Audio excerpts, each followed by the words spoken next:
Hello students, ये है Aleen online और मैं हूं अमिकू सर। आज की क्लास बहुत खास है, हमेशा के लिए खास होती है। क्योंकि ये क्यों खास है? मोस्ट एक्सपेक्टेड बायोलॉजी एमसीक्यू जो हमारा नीट का एग्जाम आने वाला है, उस एग्जाम की हम प्रिपरेशन कर रहे हैं। उस प्रिपरेशन से रिलेटेड ये क्लास 6 है। इससे पहले मैं 5 क्लास को रिकॉर्ड कर चुका हूं। जो हमारे यूट्यूब चैनल में क्या है कि जो प्ले लिस्ट है उसमें पूरी 5 क्लासेस हैं। आपको इससे पहले वो जरूर देखना चाहिए। और क्यों देखना चाहिए? कि अगर आपको नीट के एग्जाम को क्रैक करना है तो उसके लिए ये क्लास बहुत ज्यादा हेल्प करेगी। Limited numbers of MCQ questions हैं और सेलेक्टेड एमसीक्यू क्वेश्चंस हैं जो बहुत काम आएंगे आप लोगों के। और आज हम जिस क्लास 6 में या लेक्चर 6 में जिस टॉपिक की बात करने वाले हैं, हम लोग बात करेंगे anatomy of flowering plant and anatomy of animal, जिसमें हम फ्रॉग को स्टडी करेंगे और फ्रॉग की स्टडी लेकर उसको समझेंगे क्या है। तो इन दो टॉपिक्स को लेकर उनसे रिलेटेड एमसीक्यू को हमको डील करना है बच्चों। तो सबसे पहले थोड़ा सा हम लोग हमारी जो एनसीईआरटी है उसको देख लें कि उसमें क्या क्या दे रखा है। उसमें सबसे पहले इस एनसीईआरटी से रिलेटेड जो टॉपिक्स हम लोगों के हैं और इसको हमको डील करना है, पहले उस पर आएंगे। देखिए, सबसे पहली बात, मैं हर बार आपको क्लास में क्या करता हूं, मैं बतलाता हूं कि जो टॉपिक हम इसके एमसीक्यू करने वाले हैं उसमें हमको क्या क्या मालूम होना चाहिए, ताकि बच्चे का एक रिवीजन पैटर्न भी चले। रिवीजन पैटर्न में सबसे पहले आप लोगों को ये मालूम होना चाहिए कि हम लोग जो चैप्टर 5 है, चैप्टर 6 है अनाटोमी ऑफ फ्लोइंग प्लांट्स, इससे रिलेटेड जो सिलेबस है हमारे नीट का, उसको कवर कर रहे हैं। इसका पहला टॉपिक है द टिश्यू सिस्टम। और द टिश्यू सिस्टम के अंदर, इसके अंदर सबसे पहले जिसको हमको देखना है वो टॉपिक क्या है, उस पर ध्यान देते हैं। द टिश्यू सिस्टम, इसके अंदर हम लोगों के सामने ये पूरी कंप्लीट चीज है कि आपके दो टिश्यूज, एपिडर्मल टिश्यूज, जहां पर क्या होता है, रूट, स्टेम और लीफ का जो आउटर पार्ट होता है उसको कवर किया जाता है। और उसकी बात की जाती है कि कौन कौन सा पार्ट क्या क्या होता है, कहाँ होता है। तो एपिडर्मल टिश्यू सिस्टम में हमारे एपिडर्मिस की बात की जाती है, क्यूटिकल की बात की जाती है, ठीक है ना, और गार्ड सेल की बात की जाती है ना, इंस्ट्रोमेटल एपरेटस की बात की जाती है, रूट हेयर्स की बात की जाती है। दूसरा है ग्राउंड टिश्यू सिस्टम, जो इसमें है द ग्राउंड टिश्यू सिस्टम। इसके बारे में आपको मालूम होना चाहिए कि ये ग्राउंड टिश्यू सिस्टम क्या है। इससे रिलेटेड एमसीक्यू जो हम करेंगे तो उसमें आप लोगों को ये मालूम होना चाहिए कि इसमें कौन कौन से पार्ट शामिल होते हैं।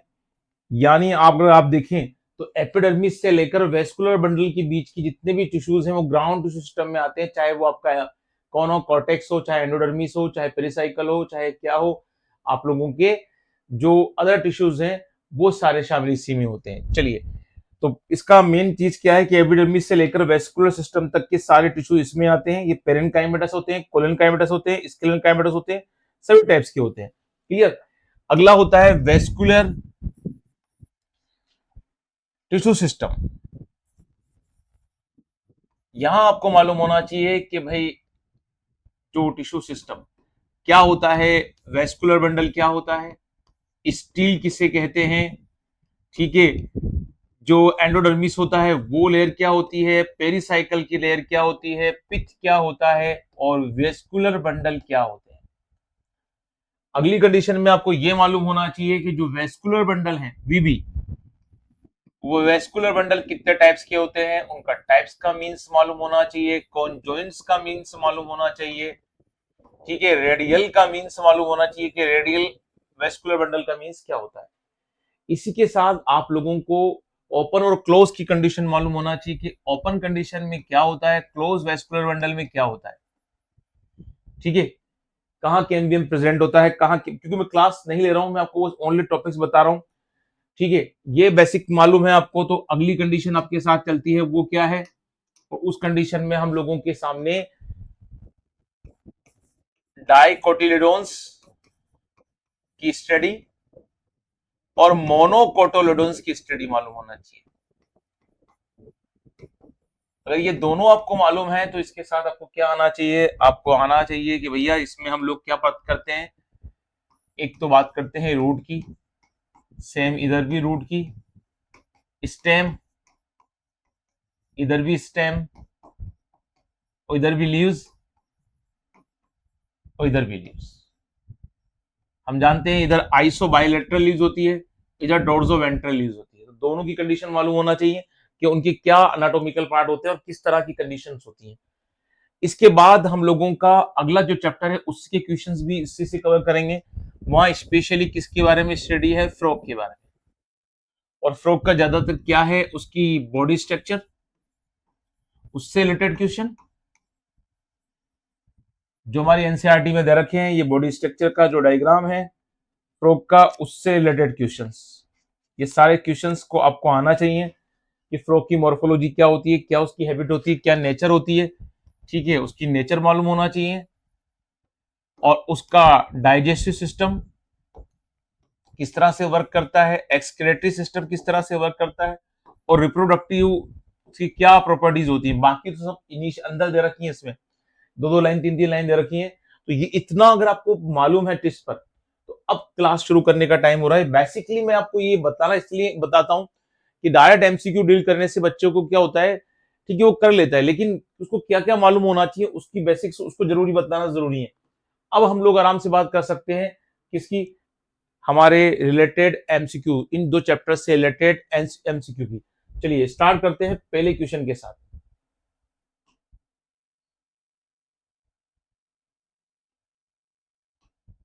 तो फर्स्ट क्वेश्चन में अगर हम बात कर रहे हैं, ये तो बात हो गई थी हमारे मैटर की कि जो रिलेटेड मैटर है वो क्या है इससे संबंधित, क्लियर। अब हम लोगों को क्या बात ध्यान रखनी है कि अब इससे के बाद जो हमारा पैटर्न है क्वेश्चंस का उसको हम डील करेंगे, क्लियर। तो ये क्लास 6 है अपन लोगों की मोस्ट एक्सपेक्टेड एमसीक्यू सीरीज है। इसमें वही क्वेश्चंस है जो हमारे आने वाले नेट एग्जाम में आ सकते हैं और बहुत ज्यादा चांसेस है कि इन क्वेश्चन से रिलेटेड क्वेश्चन ही हमें पूछे जाएंगे। इसलिए जो ये क्लास ज्वाइन कर रहा है उसके लिए बेनिफिशियल है, जो नहीं कर रहा है उसका सत्यानाश तो पक्का है। ऐसा बोलना गलत है, मैं मजाक कर रहा हूं, ठीक है। वो बच्चा जो है नहीं पढ़ रहा है उसकी मर्जी वो जाने, ठीक है। जहां वो उलझ जाता है उलझे, जिसको नेट क्रैक करनी है उसके लिए क्लास बेस्ट है। चलिए क्वेश्चन फर्स्ट के साथ चलते हैं। Find out the mismatch pair. ऐसे क्वेश्चन आ जाते हैं, ऐसे क्वेश्चन के लिए बच्चों को क्या आना चाहिए, ऐसे क्वेश्चन के लिए बच्चों को पूरा बेसिक्स मालूम होना चाहिए, क्योंकि मिसमैच में तीन चीज तो मैच है, एक ही मिसमैच है। तो ये बढ़िया क्वेश्चंस होते हैं, बच्चे यहाँ गलती कर जाते हैं। ट्रेकिड्स एलोंगेटेड ट्यूबल्स होती हैं, ट्यूब लाइक सेल्स होती हैं, बिल्कुल सही है, अभी तक सच बोल रहा है।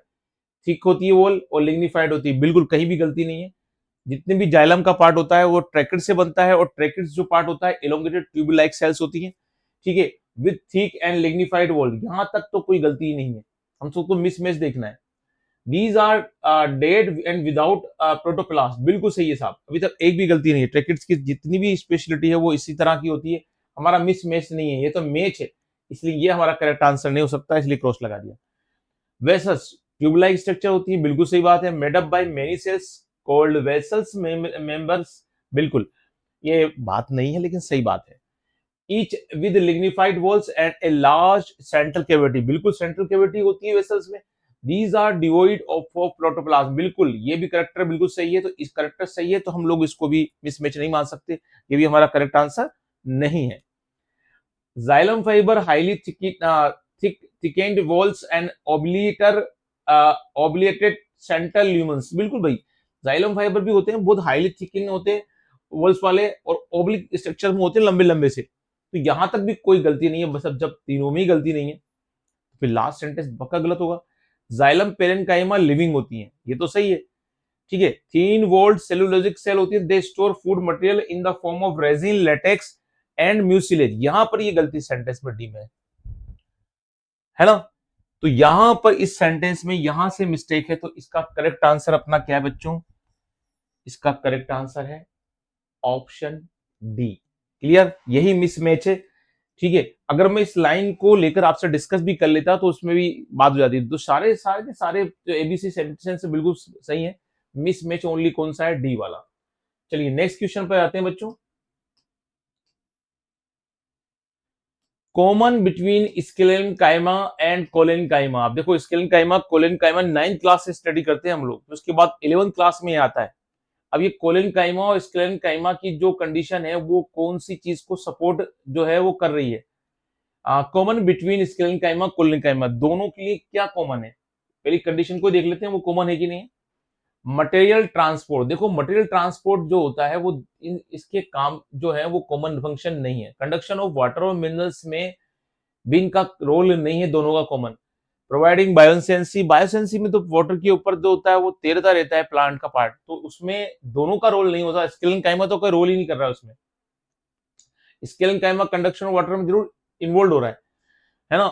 तो दोनों दोनों जो है इन्वॉल्व हो रहे हैं वो प्रोवाइडिंग सपोर्ट है, दोनों जहां इन्वॉल्व हो रहे हैं वो प्रोवाइडिंग सपोर्ट है, और यही इसका मेन फंक्शन है। देखो क्वेश्चन कहां से पूछा गया, दोनों के कॉमन कैरेक्टर को मिलाकर पूछ लिया गया। तो अक्सर क्या होता है वहां एग्जाम के दिन कंफ्यूज हो जाते हैं। सॉरी, इसलिए मैंने आपसे एग्जाम पूछा। तो ज्यादातर चांस है कि ऐसे ही क्वेश्चन हम लोगों के नेट एग्जाम में बनते हैं, और उम्मीद है कि ऐसा क्वेश्चन मिल जाए तो आपको एग्जाम के दिन में याद होगा। जिन्होंने नहीं तैयारी की, जिसने क्लास को नहीं देखा, उनको तो फिर कुछ आना ही नहीं, ना पेपर में आना है और ना मैं आना। चलिए, आसान क्वेश्चन था लेकिन सोचने वाला है। देखिए मैं कभी ये नहीं बोलता कि बहुत हार्ड क्वेश्चन मेरे देना है, जैसे एग्जाम में नीट में आते हैं वैसे ही देने, ठीक है। तुम्हें डराना थोड़ी है किसी मॉक टेस्ट या किसी कोचिंग के टेस्ट के थ्रू। वहां तो ये काम होता है, यहाँ मेरी कोई जरूरत नहीं आपको डराने की, है ना। वैसे आप डरे डराए हो, एग्जाम आ रहा है आप लोगों का, तो और क्या डराना आपको। और आप जानते हो बहुत पुरानी डायलॉग है, हमारे टाइम पे भी काम आता है, तुम्हारे टाइम पे भी काम आता है। गब्बर सिंह ये कह के गया, जो डर गया सो मर गया। तो ऐसी गलती बिल्कुल मत करना आप कि आप डर जाओ। अपना नीट का एग्जाम जो आने वाला है वो शानदार और जानदार जाना चाहिए, और जब बाहर निकलो आप तो सिलेक्शन होना चाहिए। ये आपकी कंडीशन है ना, मस्ट नहीं है। जैसी आपकी तैयारी वैसे आपका सिलेक्शन। कैप्सेरियन स्ट्रिप्स कंटेन, देखो जो कैप्सियन स्ट्रिप होती है वो कहाँ मिलती है, हम जानते हैं एंडोडर्मिस वाला एरिया होता है, वहां पर ये पाई जाती है, वहां ये मिलती है। इनका पर्टिकुलर फंक्शन क्या होता है कि जो वाटर होता है उसको जाइलम तक जाने से रोक लेती है।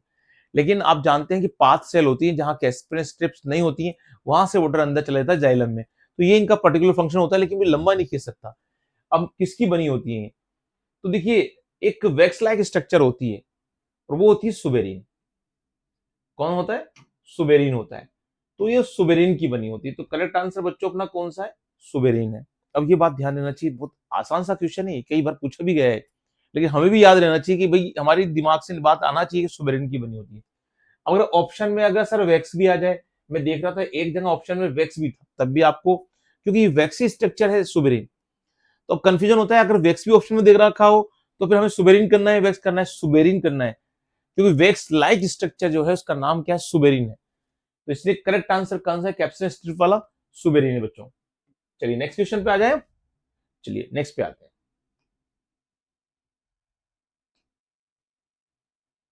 मोनोकोट रूट हैज, जो मोनोकोट रूट होती है वो क्या होती है, कैम्बियम रिंग, वेस्कुलर बंडल, है ना। अब देखो मोनोकोट रूट का डायग्राम सोचिए आप कैसा होता है। मैंने तो क्वेश्चंस मोनोकोट रूट से, डाइकोट रूट से, मोनोकोट स्टेम से, डाइकोट स्टेम से, लीफ से भी ज्यादा मैंने कोशिश करी है, वहां तक जितना भी ले सकूं मैंने क्वेश्चंस लेने की कोशिश करी।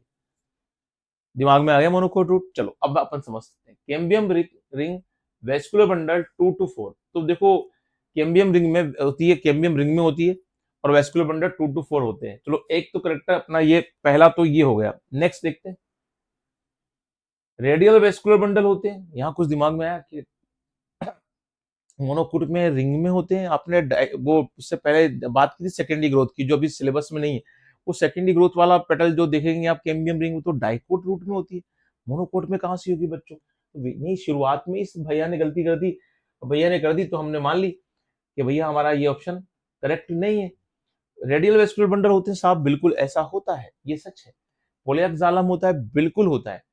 और नॉन सेकेंडरी ग्रोथ होती है, बिल्कुल साहब, क्योंकि जहां पर मोनोकोट रूट लग गई वहां सेकेंडरी ग्रोथ होगी कहां से। लेकिन अभी भी हम रुकेंगे थोड़ी देर बी ऑप्शन को लेकर, सी पे देख लेते हैं। Usually more than six xylem bundle with small and inconspicuous conjunctive tissues, नहीं साहब ऐसा नहीं होता, ये भी रॉन्ग है ना। मोर देन 6 जाइलम, तो एक ही करेक्ट आंसर है इसका option B, radial vascular bundle है। पोलियाक जो है वो जाइलम है और नॉन सेकेंडरी ग्रोथ होती है, तो सबसे सही करेक्ट ऑप्शन बी है। उलझाने के लिए बहुत बी और सी, ताकि बच्चे इसका करेक्ट आंसर क्या बोलते हैं, डी दे दें। तो आप ध्यान रखिएगा। अगला क्वेश्चन पे आते हैं हम लोग, ये आपका करेक्ट हो गया, है ना। अब नेक्स्ट क्वेश्चन जो है हम लोगों का वो कौन सा है, fifth. Which statement is incorrect about dicot stem. अब डाइकोट स्टेम को लेकर देखो, सोचिए, अब डाइकोट स्टेम दिमाग में रहना चाहिए आपके, क्या है वो, अगर वो है बिल्कुल, तो उस स्टेम की स्ट्रक्चर के बाद हमारे सामने ये ऑप्शंस है, पहले एक बार ऑप्शंस देख लें आप, उसके बाद वन बाई वन हम इनको डिस्कस करेंगे। चलिए, कोलेनकाइमेटस हाइपोडर्मिस, स्केलेनकाइमेटस पेरिसाइकल एंड पेरेनकाइमेटस पिथ। सोचिए कि जो आपके पास डाइकोट स्टेम है उसमें इनकरेक्ट देखना है, करेक्ट मत देख लीजिएगा, वरना करेक्ट तो बहुत सारे स्टेटमेंट करेक्ट है इसमें, आपको तो इनकरेक्ट स्टेटमेंट देखना है। ये देखिए, इनकरेक्ट स्टेटमेंट देखना है, तो करेक्ट तो इसमें 3 ऑप्शन ऐसे हैं जो करेक्ट हैं, आपको इनकरेक्ट को छांटना है कि भैया वो इनकरेक्ट कौन सा है। और मैं ये भी नहीं कह सकता 3 सही है, ठीक है, मैं ये भी नहीं कह सकता आपसे कि 3 सही है, वो तो आपको ऑप्शन देखकर ही बोलना है। पढ़ लीजिए इसको, आगे की बात हम उसमें ही करेंगे। कोलेनकाइमेटस हाइपोडर्मिस होता है, sclerenchymatous pericycle, parenchymatous pith, ring arrangement, dicot ring arrangement of vascular bundle, है ना, पेरेनकाइमेटस मेडुलरी रेस, देखो ये यहाँ पर उलझा है, and endodermal starch sheath dicot stem के अंदर, multi layered cortex, semi lunar pericycle, conjoint open and एंडार्क protoxylem. अब इसमें देखिए, अगर तीनों स्टेटमेंट गलत हैं तो फिर तो इनकरेक्ट अबाउट कौन सा है, नन ऑफ अबो, यानी इनमें से कोई भी गलत नहीं है, इनकरेक्ट नहीं है, ठीक है। तो अगर इनकरेक्ट स्टेटमेंट की अपन बात कर रहे हैं कि भाई सही कौन सा है, तो इसमें इनकरेक्ट नन ऑफ एबो, इनमें से कोई भी इनकरेक्ट नहीं है, सभी सही है ना। तब तो अपन क्या कर सकते हैं, नन ऑफ द एबो, कोई भी इनमें इनकरेक्ट नहीं है। पर अगर ये सारे इनमें से कोई एक दो सही है, तो आप उसके हिसाब से सोचिए, तो इस तरह से सोचिए कि कौन सा क्वेश्चन का आंसर सही है। ये तरीका बतला दिया मैंने, चलो अब मैं इसको क्लियर करता हूँ। कोलेनकाइमेटस हाइपोडर्मिस बिल्कुल सही बात है, स्केलेनकाइमेटस पेरिसाइकल बिल्कुल ऐसे ही होता है, पेरेनकाइमेटस पिथ, पिथ तो जनरली पेरेनकाइमेटस ही होता है बच्चों, से सोचना क्या है। रिंग अजमेर वेस्कुलर बंडल बिल्कुल करेक्ट है, पेरेनकाइमेटस मेडुलरी रेस बिल्कुल सही है, एंडोडर्मल स्टार्च शीथ ये भी होती है, एंडोडर्मल स्टार्च देखना आप, उसमें बिल्कुल ये मिलेगा आपको। मल्टीलेयर कॉर्टेक्स, बिल्कुल कॉर्टेक्स मल्टीलेयर ही होता है, कॉर्टेक्स के अंदर वाले पार्ट को इनर कॉर्टेक्स को हम एंडोडर्मिस कहते हैं। सेमिल्यूनर पेरिसाइकल्स कंजॉइंट होते हैं, ओपन होते हैं, एंडार्क होते हैं, ओपन होंगे जब तो जाइलम फ्लोएम के बीच में कैम्बियम होगा, ठीक है। तो सभी करेक्टर, अगर सभी स्टेटमेंट सही है तो फिर लास्ट स्टेटमेंट जो दे रखा है इनमें से कोई गलत नहीं, वही गलत है ना, जो कोई गलत नहीं है वही गलत ऑप्शन है, तो आंसर क्या मिल गया बच्चों अपन को, डी। अच्छा क्वेश्चन था, सोचने वाला था, इसलिए दिया बच्चों आप लोगों को। क्लियर, ऐसे क्वेश्चन भी आए तो सोचना, देखो मैं वापस रिवाइज कर दूं कि इसमें सोचना किस तरह से। हमसे पूछा कि भैया कौन सा स्टेटमेंट इनकरेक्ट है, और हमारे तीनों स्टेटमेंट्स करेक्ट है, तो फिर कोई भी गलत नहीं है, कोई भी इनकरेक्ट नहीं है, तो फिर वो कौन सा ऑप्शन आएगा, नन ऑफ द एबो, ठीक है। इस बात का ध्यान रखिएगा, अच्छा क्वेश्चन है और मुझे उम्मीद है कि आप ध्यान भी दे रहे हैं। नेक्स्ट क्वेश्चन है question number 6, what is correct about monocot stem. अब चलिए मोनोकोड स्टेम पे आ जाते हैं, उसके लिए क्या करेक्ट है। ऐसे मोनोकोड स्टेम के लिए मैंने एक क्वेश्चन और दिया है, ठीक है, आगे आएगा वो। हाइपोडर्मिस इज स्क्लेरेनकाइमेटस, ध्यान रखना इस बार इनकरेक्ट नहीं ढूंढना है, इस बार ऑप्शन ढूंढना है करेक्ट। कौन सा, करेक्ट। हाइपोडर्मिस इज स्क्लेरेनकाइमेटस, जो ऑप्शन में दे रखा है, vascular bundle are closed, phloem parenchymatous is absent. देखो ये तो मुझे आगे भी देना था आप लोगों को, यहीं पर इसका आंसर मिल गया, क्वेश्चन को मैंने आगे ही बनाया है। फ्लोएम पेरेनकाइमा बिल्कुल सही बात है, होता ही नहीं है इससे, जो मोनोकोड स्टेम होता है। वेस्कुलर बंडल क्लोज होंगे तभी तो जाइलम फ्लोएम के बीच में कैम्बियम नहीं होगा और सेकेंडरी ग्रोथ भी नहीं होगी। हाइपोडर्मिस इज स्क्लेरेनकाइमेटस बिल्कुल सही है, मुझे तो ऑप्शन ए में ही सब कुछ सही मिल गया, तो आंसर करेक्ट ए आ गया। लेकिन आप पहले बी को भी देख लें, हाइपोडर्मिस इज स्क्लेरेनकाइमेटस बिल्कुल सही है, वेस्कुलर बंडल ओपन, ये यहां पर गलती कर गया, clear.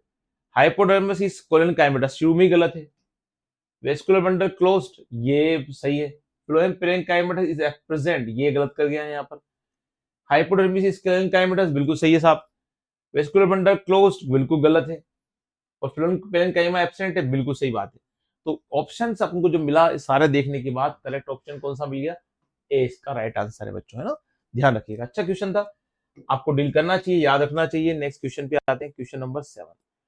Vascular bundle in monocotyledons are considered closed because, आसान क्वेश्चन, कि मोनोकोट का जो वेस्कुलर बंडल होता है उसको अपन क्लोज क्यों कहते हैं, क्या वजह है कि उसको क्लोज कहा जाता है। ये तो बड़ा आसान सा क्वेश्चन है। There are no vessels with perforation, xylem is surrounded all surrounded by phloem, a bundle sheath is surrounded each bundle, और लास्ट है कैम्बियम इज एब्सेंट। जानते हैं कैम्बियम इज एब्सेंट, इसका करेक्ट आंसर यही है। बहुत आसान सा क्वेश्चन था, डी इज करेक्ट आंसर। ठीक है, चलो मैंने डी लिखा है, समझ गए आप, डी कैम्बियम एब्सेंट। अगर कैम्बियम प्रेजेंट होता तो फिर ओपन वेस्कुलर बंडल होता। Question number 8, which one of following present in the stem but not in the root. ये क्वेश्चन भी मुझे अच्छा लगा, तो मुझे लगा इसको देना चाहिए आप लोगों को, इसलिए मैंने इसको दिया। Which one of the following is present in the stem but not in the root. Cuticle, meristem, periderm और सेकेंडरी ग्रोथ। देखो सेकेंडरी ग्रोथ स्टेम में भी होती है, रूट में भी होती है, वो बात अलग है कि डाइकोट स्टेम और डाइकोट रूट में होती है, तो इसलिए ये तो अपना करेक्ट आंसर नहीं है क्योंकि दोनों में मिलती है ना, स्टेम में मिलती है और रूट में भी। पेरिड्रम अपन जानते हैं सेकेंडरी ग्रोथ के बाद बनता है, रूट में बनता है और स्टेम में बनता है, तो ये भी नहीं हो सकता। अब दो बचे, 50-50 है ना, खेले केबीसी। अब बचता क्या, मेरिस्टेम। मेरिस्टेम तो भैया सब में ही होगा यार, क्योंकि इसके बाद तो नई टिश्यूज बनते हैं। तो बचा कौन, क्यूटिकल। क्यूटिकल आप लोगों को देखने को मिलेगा कि दोनों में वो कॉमन नहीं है, और स्पेशली आप रूट वाले सिस्टम में देखिए वहां तो मिलना ही नहीं है, ये लीफ का पार्ट स्पेशली मिलता है आप लोगों को। चलिए बच्चों नेक्स्ट क्वेश्चन पे आते हैं, क्वेश्चन नंबर 9, स्टोमेटल एपेरेटस। इस बड़ा अच्छा सा क्वेश्चन है, एनसीईआरटी की लाइन से बनाया गया है, मैंने ही बनाया है, क्लियर। तो वहां से क्वेश्चन पूछा गया है आपसे कि भाई बतलाइए कि जो स्टोमेटल एपेरेटस होता है उसमें क्या होता है, गार्ड सेल और subsidiary cell, only guard cell stomatal aperture and subsidiary cells, cuticle stomatal aperture guard cell and subsidiary cells. क्या आंसर सही है इसका। देखो ये तो आधा अधूरी बात है, ऑप्शन सी में क्या क्या आ रहा है, गार्ड सेल आ रहा है, तो ऑप्शन डी में भी आ रहा है वो तो, हाँ। इंस्ट्रूमेंटल एपरेचर आ रहा है, दोनों में आ रहा है, सब्सिडरी सेल दोनों में आ रही है, लेकिन इसमें क्यूटिकल एक्स्ट्रा लगा दी गई, इसलिए ये रॉन्ग है। और ये तो आधा अधूरा है, तो फिर तो पूरा पूरा ही अपन तो बात करते हैं, तो ऑप्शन सी सही है।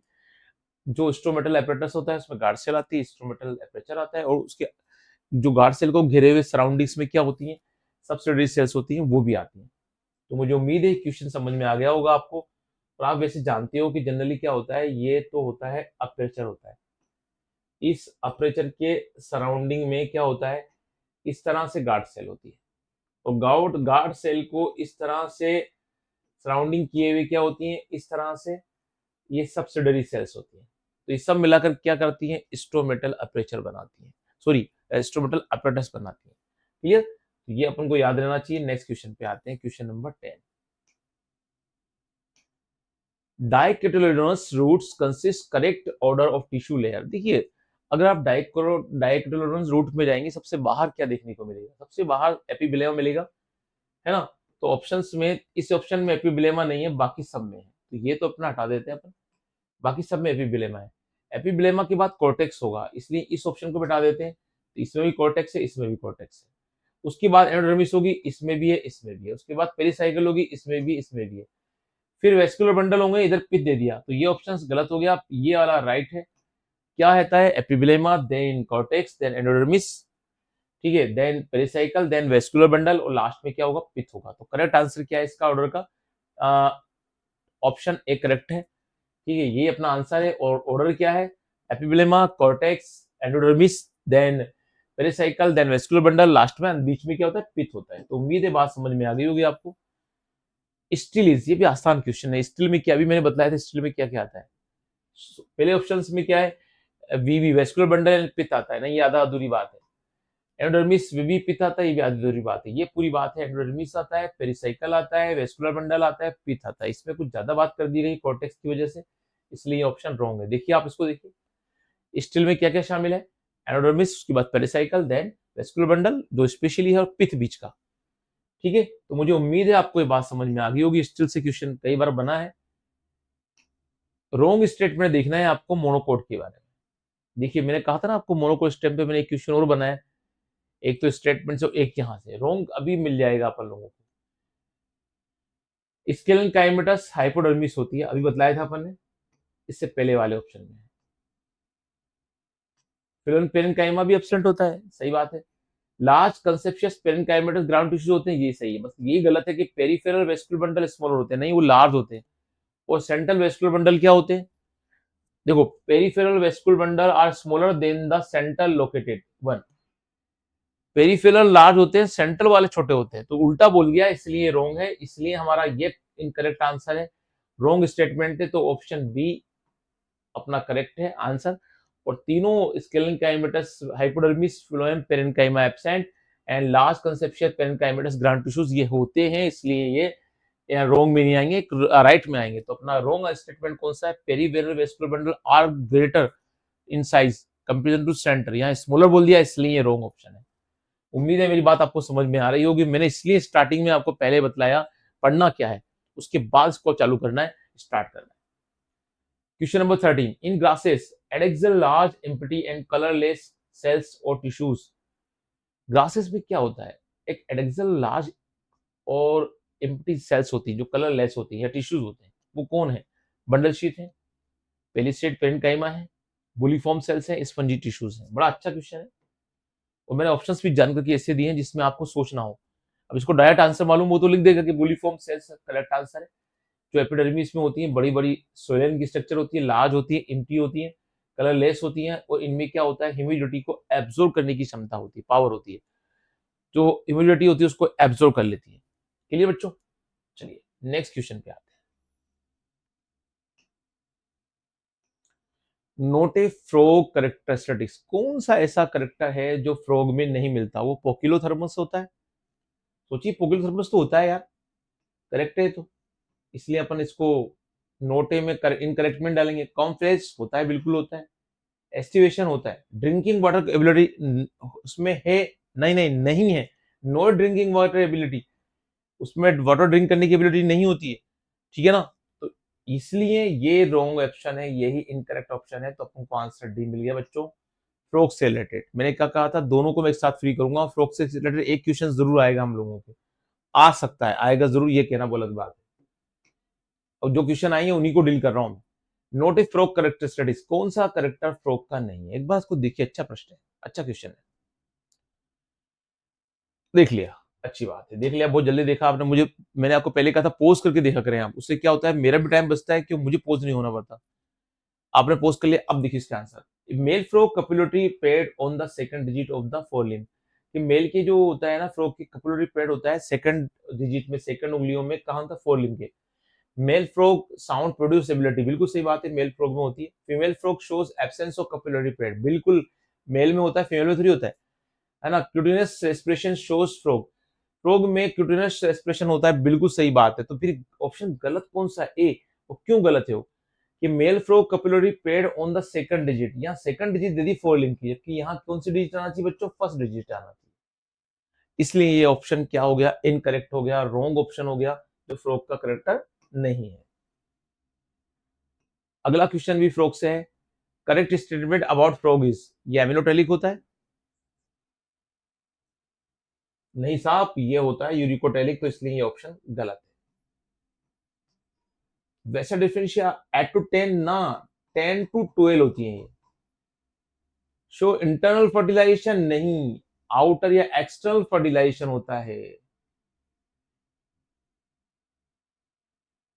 Correct statement. Muscular leg of food of main, बिल्कुल सही बात है भैया, है ना। इसकी मस्कुलर लेग होती है, इसलिए इसको मेन क्या करता है? एज ए फूड यूज करता है। किसको? फ्रॉग की। अब सब लोग नहीं करते, वो बात अलग है। तो इसमें सही स्टेटमेंट कौन सा है? Option D. इंटरनल की जगह इन्होंने एक्सटर्नल की जगह इंटरनल लिख दिया, एटो 12 की जगह इन्होंने 10 to 12 होना चाहिए था, एमिनोटेलिक की जगह यूरोटेलिक होना चाहिए था, इसलिए तीनों ऑप्शन गलत है। ये अलग क्या सही है? ठीक है बच्चों, अगले क्वेश्चन पे आते हैं। Question number 17। 17 में क्या है? Find out incorrect statement about frog, external air absent. आपको देखना है बच्चों इनकरेक्ट। फ्रॉग में एक्सटर्नल एयर होते हैं, देखिए आपने ऐसे एक्सटर्नल एयर, सही बात है, नहीं होते तो फिर करेक्ट स्टेटमेंट नहीं है। पीनियल बॉडी एब्सेंट होती है, पीनियल बॉडी फ्रॉग में, क्लो का common opening of digestive excretory system, बिल्कुल सही बात है। हमको तो इनकरेक्ट देखना है, अभी तो दोनों करेक्ट मिल गए, बी छोड़ रखा है हमने अभी। ड्यूरिंग हाइबरनेशन गैसीय एक्सचेंज थ्रू स्किन, बिल्कुल भाई। जब फ्रॉग हाइबरनेशन में होगा, छुपा हुआ रहेगा, तो स्किन की जो होती है उसके थ्रू क्या होगा, उसमें ऑक्सीजन और कार्बन डाइऑक्साइड का गैसीय एक्सचेंज होगा। तो ऑप्शन फिर भी गलत है, बिल्कुल गलत है। पीनट बॉडी फ्रॉग में मिलती है बच्चों, एंडोक्राइन ग्लैंड्स के साथ, ये ग्लैंड है और इसमें क्या होती है, फ्रॉग में मिलती है। तो ये इसमें लिखा है एब्सेंट की प्रेजेंट होती है, इसलिए इनकरेक्ट ऑप्शन हमारा बी वाला है, और हमारा आंसर भी क्या है इस क्वेश्चन का, बी है। चलिए नेक्स्ट क्वेश्चन पे आते हैं। अब यहाँ मस्टर्ड प्लांट से रिलेटेड क्वेश्चन है, जो मेरे 4 चैप्टर से है, 3-5 चैप्टर से है, वहां इसको नहीं लिया था। तो मस्टर्ड प्लांट को हम जानते हैं। अब मैंने ऑप्शन ABC नहीं दिया है। क्यों नहीं दिया है? क्योंकि हम लोगों को वो ऑप्शन खुद बनाना है। क्या होता है, कोई से भी ऑप्शंस में लिख देते हैं अपन, ये बाइसेक्सुअल, एक्टिनोमार्फिक, क्या क्या के कितने होते हैं, 4, 2+2, सी कितने होते हैं, 4x, 8 2+4, और G2 इंफीरियर ओवरी, ठीक है ना। क्रूसीफेरी में क्या होता है, जो 4x होते हैं, कौन, पेटल्स, ये 4x पेटल जो होते हैं ये x क्रॉस क्रॉस फॉर्म में होते हैं, इसलिए क्रूसीफेरी का फार्मूला ये होता है बच्चों, क्लियर। और 2+2 के 2 रोल्स में होते हैं, ये जो होते हैं कौन, सेपल्स। पेटल्स 4 होते हैं और क्रॉस फॉर्म में होते हैं, इस तरह से होता है। और 2+4 की कंडीशन किसकी होती है, अपने एंड्रोशियम्स की होती है। और डायनोशियम होता है, 2 बाइकार्पेलरी होता है, सुपीरियर इंफीरियर होती है, और जॉइंट होता है। तो ये इसका करेक्ट फ्लोरल फार्मूला है, और जिस भी ऑप्शन में चाहे दे दे, उसी के अकॉर्डिंग इसका आंसर ले लेंगे। क्योंकि टाइपराइटर भैया इसको बना नहीं पा रहे थे, तो मैंने कहा ठीक है चलो मैं कर लूंगा इसको, आप बस ऑप्शन दे देना। तो इसलिए मैंने अपन ने एक ही ऑप्शन पे कवर किया। अगले क्वेश्चन पे आते हैं। ये फ्लोर फार्मूला आता है ना, आपको बनाना तो आता है, इसलिए जब भी समझ पाएंगे आप, जब मेरी बात उस टाइम आपको आ गया। Petunia belong to the family, किस फैमिली से पेटूनिया बिलोंग करता है, देखो आप, पेटूनिया किस फैमिली से बिलोंग करता है, ब्रेसिकेसी से करता है क्या साहब, नहीं करता। ब्रेसिकेसी में तो सारी सरसों वगैरह इनके आते हैं, पत्ता गोभी, फूल गोभी सब आते हैं, पेटूनिया से आता है। मालवेसी से भी नहीं करता, पोएसी से भी नहीं करता। सही आंसर क्या है, सोलेनेसी का है पेटूनिया, बड़ा पॉपुलर है, क्लियर। ध्यान रखना, ये एग्जांपल्स को बताना था आपको कि फैमिली से रिलेटेड एग्जांपल से क्वेश्चन पूछा गया है। अच्छा चलो अब आज का लास्ट क्वेश्चन देखते हैं। और आज का लास्ट क्वेश्चन है, medicinal plant of Solanaceae is, कौन सा प्लांट सोलेनेसी फैमिली का इसमें से है, सोचिए। चलिए, राई तो अपने ब्रेसिकेसी का है, किसका है, ब्रेसिकेसी का, तो इसलिए ये तो करेक्ट आंसर हो ही सकता हमारा। दूसरा है बेलाडोना और फिर ब्रेसिका जुल्सिया, भी ब्रेसिकेसी की है। हिबिस्कस मालवेसी का है, तो बेलाडोना ही अपना करेक्ट आंसर है, जो मेडिसिनल प्लांट की फॉर्म में मिलता है और मेडिसिनल प्लांट होता है। तो इस तरह से हमने इस क्लास में आप लोगों को अलग अलग बातें बतला दी कि जो इससे रिलेट करती हैं। इस तरह से हमारा काम कंप्लीट है। 20 क्वेश्चन देखे हमने, जिसमें से सभी चैप्टर्स को कवर कर लिया। इससे पहले जो क्लास थी आपकी 5, उसमें इस चैप्टर की स्टार्टिंग की 2 क्लास 5 और 6 में ये सेकंड यूनिट हमारे सिलेबस की कवर हो गई है, और मैंने उन्हीं क्वेश्चंस को दिया है जिसके आने के मोस्ट प्रोबेबल चांस है। तो मैं वापस रिवाइज कर रहा हूँ बच्चों, आप लोग जो अपना कोर्स है, जिसके अपने एग्जाम्स हैं, जिसमें अपन को मोस्ट एक्सपेक्टेड एमसीक्यू सीरीज है, उसको ज्वाइन करनी है। अगर इसको आप ज्वाइन करेंगे तो जो अपना एग्जाम होने वाला है नेट का, ठीक है, उस एग्जाम को आप अच्छी तरह से रिटन कर पाएंगे और 90 क्वेश्चंस को अटेंड करने लायक रहेंगे। इसलिए मेरी एक राय है, जितने भी लोग हैं उनको इस कोर्स को ज्वाइन करवाइए, और अपनी जो पर्टिकुलरली अपनी प्ले लिस्ट है उस पर मैं इसके जो ये 5 लेक्चर तो ये थे, छठा ये लेक्चर रिकॉर्ड करके डाल चुका हूँ।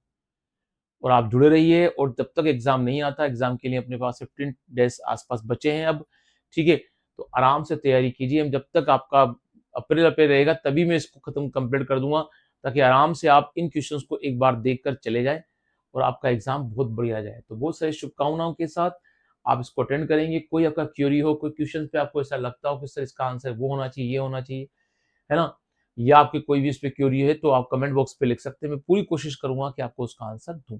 और भी कोई डिफिकल्टी है तो वो भी आप लिख सकते हैं, ठीक है। मिलते हैं नेक्स्ट क्लास में बच्चों। Good day and good bye.